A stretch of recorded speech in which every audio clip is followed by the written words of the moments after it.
সকলকে প্রণাম। অনেকদিন পর আবার একটা ভিডিও নিয়ে আসলাম। আমরা সকলেই জানি আমাদের হিন্দু শাস্ত্র গীতা পবিত্র গ্রন্থ, তাই না?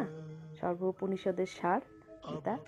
তো আমাদের বিশেষ করে যারা আমরা গৃহস্থ তাদের জন্য কিন্তু গীতা পড়া, গীতাকে সঙ্গে রাখা, গীতাকে নিয়ে আলোচনা করা ভীষণ মোস্ট ইম্পর্ট্যান্ট।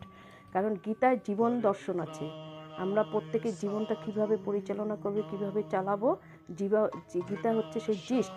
সেখান থেকে শ্রীকৃষ্ণ সেই অর্জুনকে বলেছিলেন তা নয়, আমরা প্রত্যেকে অর্জুন। আর আমাদের গুরুজি আমাদেরকে বলছেন, এই গীতারই বাণী বলছেন, এটা বলেই গুরু হচ্ছেন সেই কৃষ্ণ, আর আমি আপনি আমরা প্রত্যেকে হচ্ছে সেই অর্জুন। তাই এটা কখনো মানে এটা প্রবাহমান কাল ধরে চলছে, আগামীতেও চলবে চলবে চলবে চলবে। কারণ এটা হচ্ছে সেই উপনিষদের সার, যে গীতা। তাই গীতা পাঠ করা তো আমাদের সবার জন্য দরকার। গৃহস্থের মঙ্গল, আমাদের পার্সোনাল ইন্ডিভিজুয়ালি নিজেদের জন্য মঙ্গল। কিন্তু কি হয়েছে, আমরা আমাদের সংসারের চাপ যাতনা সব কিছু নিয়ে, চাকরি বাকরি কাজকর্ম নিয়ে আমরা পেরে উঠি না, আমরা গীতাকে পড়তে পারি না। ওই তথাকথিতভাবে গীতাকে শালু কাপড় দিয়ে প্রত্যেক দিন একটা তুলসী পাতা আর সিংহাসনে রেখে দেওয়াই আমাদের কাজ। কিন্তু নয় নয় নয়, এটা নয়, এটা নয়। কারণ গীতা প্রাণবন্ত। গীতাতে গুরু বলছেন, আর অর্জুন নামক শিষ্য আমরা প্রত্যেকে শুনছি। তাই এটা প্রাণবন্ত, এটা আমাদেরকে সব সময় আমাদেরকে থাকতে হবে।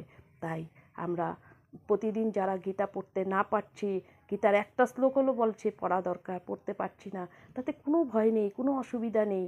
আমরা যদি গীতার যে 18টা পবিত্র নাম আছে, সেই নামগুলি যদি প্রত্যেক দিন আমরা উচ্চারণ করি, প্রত্যেক দিন যে কোনো সময়ে একবারও যদি ভক্তি সহকারে আমরা উচ্চারণ করি, তবে কিন্তু গীতা পাঠ করার ফলে যে ফল লাভ হয়, সেই ফল কিন্তু আমরা এই 18টা নাম পাঠ করেই পাবো।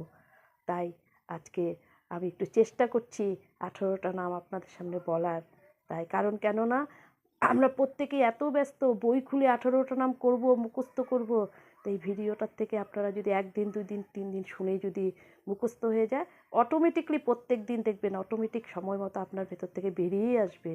তাই তারই একটু ছোট্ট চেষ্টা করছি, আপনারা আশা করি সাদরে গ্রহণ করবেন। তাই আমি একটু প্রভু আমার গুরুর কৃপাতে, গুরুর ভেতর থেকে তিনি আমাকে বলাচ্ছেন, তাই আমি নামগুলি একটু উচ্চারণ করতে পারছি। কারণ গুরু বিনে জ্ঞান নেই। আজকে যে আমার ভেতর থেকে এই ভাবনাটা আসলো, গুরু আমাকে সাপ্লাই করলো, তিনি সাপ্লাই করলেন, বললো যে 10-এর মঙ্গল হবে। তাই আমি আপনাদের কাছে এই 18টা পবিত্র নাম উচ্চারণ করার চেষ্টা করছি। ঠিক আছে? জয় শ্রীকৃষ্ণ। ওম গঙ্গা গীতা সাবিত্রী সীতা সত্তা পতিব্রতা ব্রহ্মাবলী ব্রহ্মবিদ্যাতি সন্ধ্যা মুক্তিগহিনী অর্ধমাত্রা চিদানন্দা ভবক্তিভান্তি নাশিনী বেদোত্তেই পরমানন্দা তথার্থ জ্ঞান মঞ্জুরি তমেব মাতা চ পিতা তমেব বন্ধু চ সখা তমেব বিদ্যা দ্রবিণাং তমেব সর্বং মম দেব দেব নমো ব্রহ্মাণ্য দেবায় গো ব্রাহ্মণ্য হিতায় চ জগদ্ধিতায় কৃষ্ণায় গোবিন্দায় নমো নমঃ।